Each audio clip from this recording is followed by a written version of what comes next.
Hey gang, it's your buddy Platt back with another homebrew kit review. Today we're going to review the HomebrewStuff Orange Mead Kit. So let's go.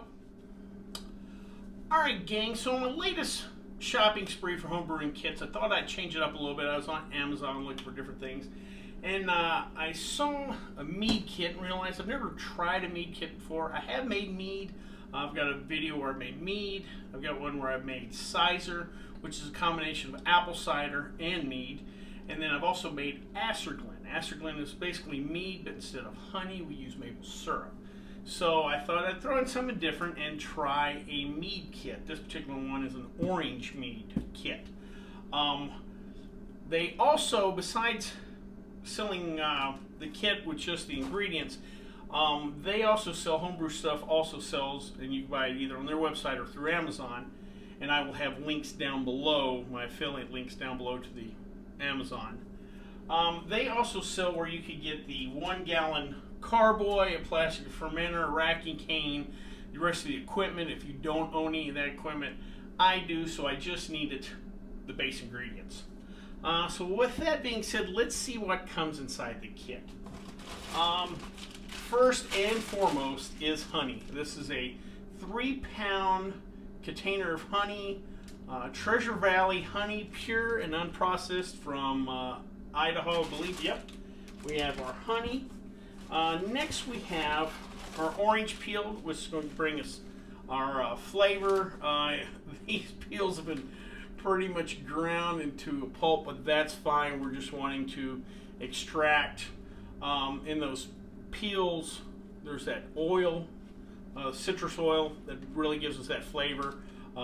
I've used orange peels to make bitter stuff like that. So pretty potent, 1 or 2 little peels of orange. We have here 1 ounce, so that's going to give us plenty of flavor. Next is we get a little packet with 3 smaller packets inside. So let's see what we got here. First we have our 1-step cleaner. So if you don't have any sanitizer cleaner at home, that comes with it. I've got plenty of it, so I'll save that. Next we have Fermax nutrient, or it's yeast nutrient, enough for 1 gallon, which is what we're going to make here. We'll get into it a little bit later. Mead is kind of a thicker, heavier product. It's more lifting for the yeast, so we gotta give them a little help, so we'll add yeast nutrient. I want to say bigger product. It'll have a higher initial gravity, more fermentables for that yeast to work with than it would, let's say, if we were just making a generic blonde ale or something like that. And then last is our yeast. This is the Red Star Premier Roger yeast. It's the dry wine yeast. It did say inside that there was an option. I presume it's their option and not ours, because I didn't see anywhere where I had the option. But they also have you might get a mead yeast with this, or even one of those smack packs where you kind of hit it, like I used in the sake, to activate the yeast. We just got a standard dry yeast pack that's roughly 5 grams. That's fine. It'll be perfect for what we're going to do today.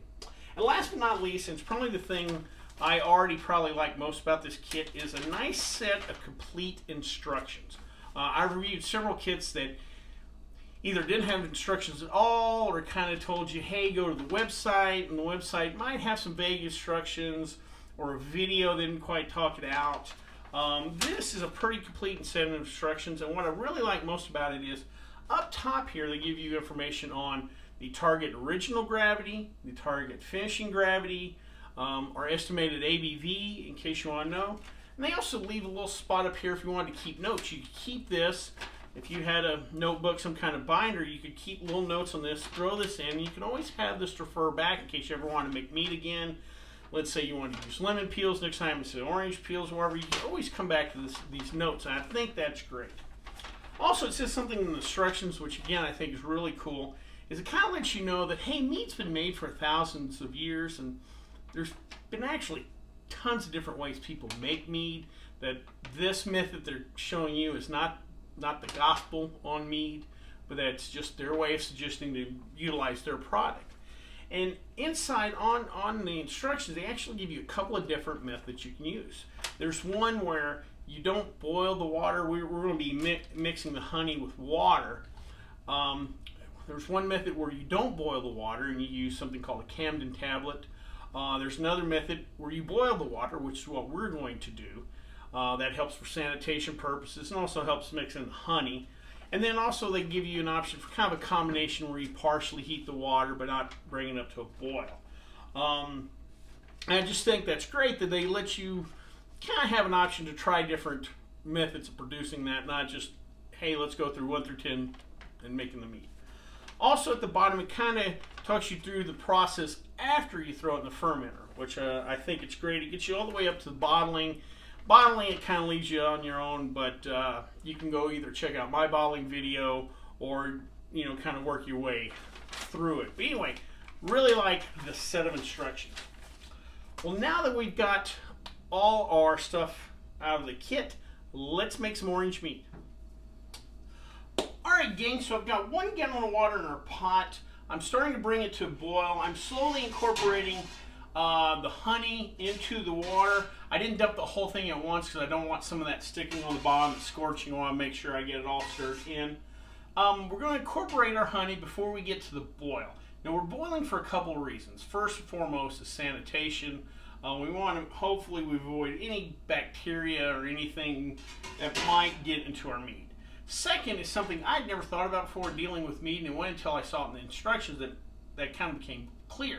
When we bring this to a boil, there's going to be like a white foam, and in that white foam, it's going to be a little bit of wax. And you know, if you've ever heard of beeswax, it would make sense that honey, you know, would have some of that in there. Thus, we're going to boil this off. That will help get rid of that beeswax. When it foams off, I'm just going to take my spoon here and kind of skim it off the top, and we're going to boil from 20 to 30 minutes, so shooting around 25. And that will help get rid of that beeswax. It'll help sanitize our mead. And now what will happen is we'll reduce volume a little bit of our total liquids, but that's fine. Once we're done boiling, we're going to cut the heat off. I'm going to throw in an ice bath, and I'll throw a little bit of ice in there, to bring back the volume to 1 gallon, but also help cool down the solution real quick because we're wanting to cool down as fast as possible. Get it down to about 80 degrees or below. And that's cool enough that we can throw in our fermenter and then pitch our yeast. Real quick before I put the rest of the honey in, I do want to bring up a point. I talked about yeast nutrient and why we need yeast nutrient. The original gravity, I believe, is 1.113 on this project. Compared to our Mr. Beer cider kit that we just reviewed, the original gravity on that was 1.045. That will probably get us around 4 to 5% alcohol by volume. We're shooting for 16%. There's a lot more fermentables, a lot more work for that yeast to do, so we need to give it a little bit of help. And that's what the yeast nutrient's for. Meads are generally in the mid-teens on the ABV. If you think about just how thick honey is, even when we add it to the water, it's just a thick substance with a lot of fermentables, so we want to help out the yeast. So I'm going to go ahead and finish putting in the rest of this honey. We'll go ahead and do a roughly 25-minute boil, cool things off. We'll come back and I'll have everything in the fermenter, do a quick gravity reading, and then I will send us, I'll talk about what happens next, and we'll wrap up. Alright, so we're back. I've cooled our liquid down to below 80 degrees. I did a gravity reading. We hit 1.112. The sheet says 1.113, so we hit our gravity.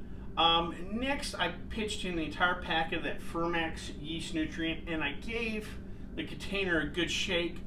This to A, mix in the yeast nutrient, and B, it provides oxygen for this liquid, and the yeast needs not just the yeast nutrient and the sugar to survive, but a little bit of oxygen in the wort always helps out.